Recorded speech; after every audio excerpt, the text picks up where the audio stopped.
Hey, it's Mario from Pilot Fact with another very exciting video. Let's look at the Propeller Governor. A Propeller Governor automatically adjusts the propeller blade angle to maintain the RPM selected by the pilot. This allows the propeller to operate efficiently in different flight conditions. We'll start at the propeller hub. Normally this would all be spinning, but let's keep it stationary for simplicity. Here we have the propeller piston. Oil pressure pushes the piston one way while the spring pushes it the other way. These two forces work against each other to change the propeller blade angle. On many multi-engine airplanes, if oil pressure is reduced, the spring moves the propeller to the feathered or coarse pitch position. Applying oil pressure compresses the spring and moves the propeller toward fine pitch. So where does that oil pressure come from? The propeller governor controls the flow of oil to and from the propeller piston. Inside the governor are spinning flyweights, a speeder spring, and a pilot valve. The flyweights respond to changes in propeller RPM, while the speeder spring provides an opposing force to maintain the selected RPM. Let's look at two examples. If the propeller RPM becomes too high, the flyweights move outward and lift the pilot valve. This reduces oil pressure to the propeller piston, moving the propeller towards coarse pitch. The increased drag slows the propeller until the selected RPM is reached.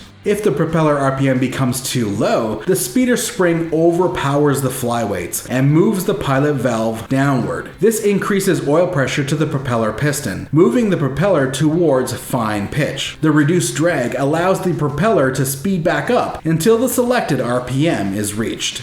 The pilot sets the desired RPM using the propeller lever, which adjusts the tension on the speeder spring. Depending on the aircraft, additional systems may be installed if the primary governor cannot maintain the selected RPM. These can include an overspeed governor and/or a fuel topping governor. Some aircraft also allow the propeller to move beyond fine pitch for reverse thrust operations. If you have any questions, be sure to ask your mailman. Like and subscribe. Thanks for watching.